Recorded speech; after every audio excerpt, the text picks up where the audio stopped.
Assalamualaikum warahmatullahi wabarakatuh. Pada kesempatan kali ini kita akan belajar mengenai cara bikin sebuah kalimat dalam bahasa Korea. Perlu Anda ketahui, sebelumnya kita pernah belajar bikin sebuah kalimat yang namanya adalah kalimat copula yang predikatnya kata benda. Sedangkan pada kesempatan kali ini kita akan belajar cara bikin kalimat yang mana predikatnya kata kerja atau kata sifat. Susunan dalam bahasa Korea itu berbeda dengan susunan bahasa Indonesia. Susunan dalam bahasa Indonesia adalah SPOK, di mana S adalah subjek, P adalah predikat, O adalah objek, dan K adalah keterangan. Susunan ke dalam bahasa Koreanya adalah SKOP. S sebagai subjek, kemudian K sebagai keterangan, O sebagai objek, dan yang terakhir adalah P predikatnya. Contoh kalimat yang memiliki struktur SKOP adalah saya membeli jeruk di pasar, di mana saya sebagai subjek, membeli sebagai predikat, jeruk sebagai objek, dan di pasar sebagai keterangan. Kalau kita rubah ke dalam bentuk SKOP, maka strukturnya atau kalimatnya menjadi saya di pasar jeruk membeli. Tinggal cari kosakatanya dalam bahasa Korea. Sebelum Anda merubahnya ke dalam kalimat, Anda wajib mengetahui partikel-partikel tambahannya. Partikel dalam pembentukan SKOP Korea. Yang pertama subjek. Subjek itu ada tambahannya. Apabila subjeknya berakhiran vokal, maka Anda wajib menambahkan ga atau nan. Jadi di sini pilih salah satunya saja. Dan apabila subjeknya berakhiran konsonan, Anda wajib menambahkan i atau an. Sama seperti sebelumnya, tinggal pilih salah satunya saja. Ada bentuk penghalus daripada subjek itu sendiri, yaitu keso. Ini sangat halus, vokal atau konsonan masuk semua. Perlu Anda ketahui, subjek biasanya meliputi kata benda hidup atau mati. Contoh, ada subjek saya, kamu, kakak, adik, dan lain sebagainya. Benda mati pun bisa, contohnya kulkas, TV, kompor, dan lain-lain. Untuk keso itu penghalus, artinya apa? Artinya ketika subjeknya adalah orang yang jabatannya lebih tinggi daripada Anda, atau Anda ingin menghormati orang tersebut, contohnya adalah ayah, ibu, pak bos, pak manajer, dan lain-lain, itu pakainya keso. Kita bikin contoh untuk subjek. Misalkan subjeknya adalah saya. Saya itu adalah Jo. Nah, Jo itu akhirnya adalah vokal, maka wajib menambahkan ga atau nan. Kalau Anda menambahkan ga, maka akan berubah menjadi jega. Namun ketika Anda menambahkan nan, maka akan berbunyi jonen. Seperti itu. Nah, kemudian apabila subjeknya misalkan kakek, harapochi. Ketika Anda ingin meninggikan subjeknya, Anda wajib menambahkan keso, maka akan berbunyi harapochi keso. Seperti itu. Setelah itu tambahan selanjutnya adalah objek. Partikel objek ini sangat wajib. Objek biasanya meliputi kata benda juga ya, tergantung kalimatnya. Apabila objek berakhiran vokal, maka Anda wajib menambahkan rel, dan apabila objeknya berakhiran konsonan, Anda wajib menambahkan al. Sama seperti sebelumnya, objek itu bisa meliputi kata benda hidup, kata benda mati, dan lain-lain. Contoh, kita ambil kata benda mati, contohnya buah. Buah itu guail. Guail itu artinya buah, akhirannya adalah real konsonan, maka Anda wajib menambahkan al. Maka ketika dijadikan objek, buah akan berbunyi guairel.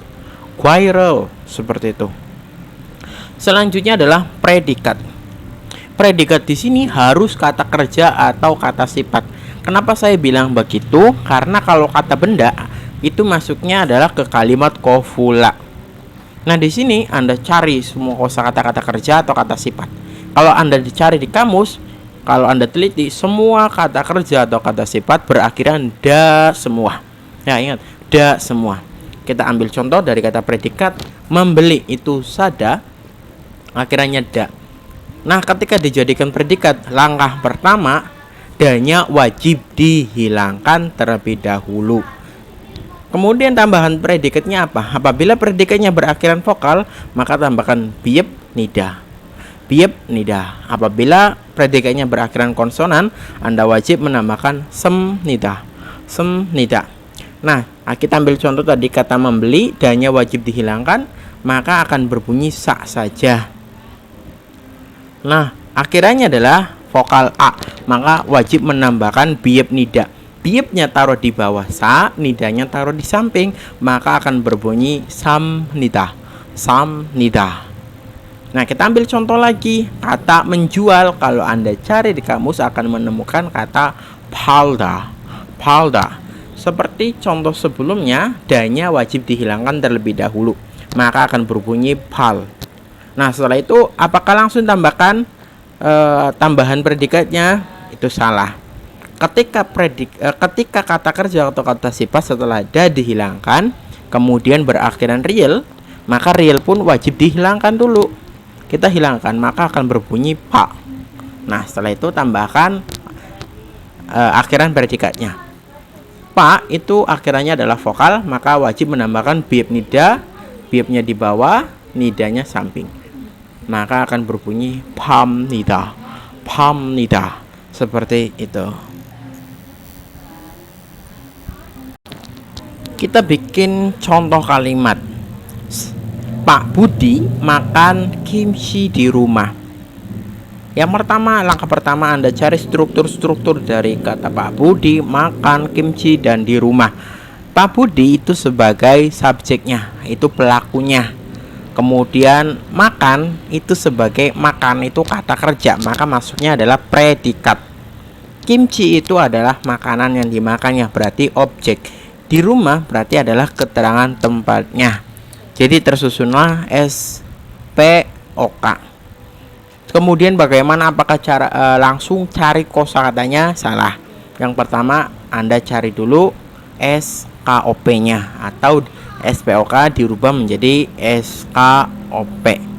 SPOK dirubah ke SKOP. Yang pertama S, Pak Budi. Nah, Pak Budi dalam bahasa Korea pun sama, tinggal tambahkan si di belakangnya, maka akan berbunyi budisi. Setelah itu ketika subjek ada tambahannya enggak? Ada. Apabila vokal tambahkan ga atau nen.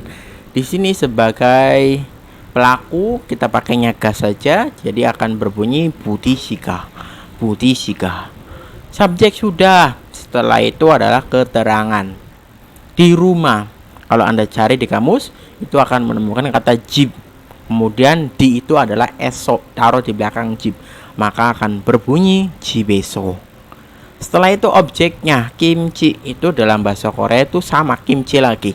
Kalau dalam bahasa Indonesia mungkin bisa diartikan asinan.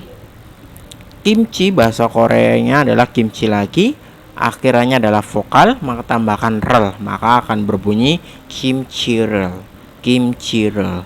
Setelah itu kata kerjanya atau predikatnya di sini adalah makan. Kalau Anda cari di kamus akan menemukan kata mokta. Mokta.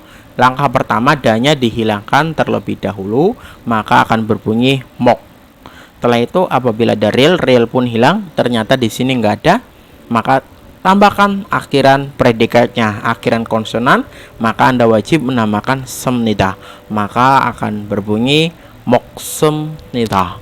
Moksemnida. Kalau kita gabungkan, Pak Budi makan kimchi di rumah, maka bahasa Koreanya adalah Budi 씨가 집에서 김치를 먹습니다.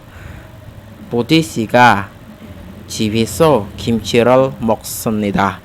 Nah, ini kalimat bahasa Korea dalam bentuk pernyataan. Nah, bagaimana dalam bentuk pertanyaan? Baik, kita bahas juga di sini. Kalau pernyataan tadi pakainya biep nida atau semnida. Kalau pertanyaan tinggal tambahkan nidanya diganti menjadi nika, dan semnida akan berbunyi semnika.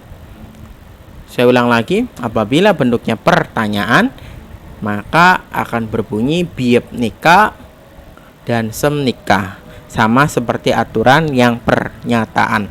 Apabila vokal tambahkan biopnika, apabila konsonan tambahkan semnika. Contoh, kita ambil dari kata predikat saja. Apakah minum?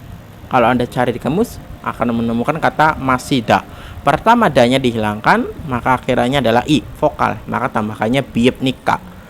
Maka ketika Anda ingin bertanya apakah kamu minum, maka tinggal mengatakan masim nikah, seperti itu. Beda ya, nida adalah pernyataan dan nikah adalah pertanyaan. Oke guys, mungkin itu saja untuk pembahasan kali ini. Semoga bermanfaat. Apabila Anda suka dengan video ini, jangan lupa tinggalkan like. Dan apabila Anda baru bergabung, jangan lupa tekan subscribe. Bagi Anda yang sudah mengikuti saya ucapkan terima kasih. Sekian dari saya. Assalamualaikum warahmatullahi wabarakatuh.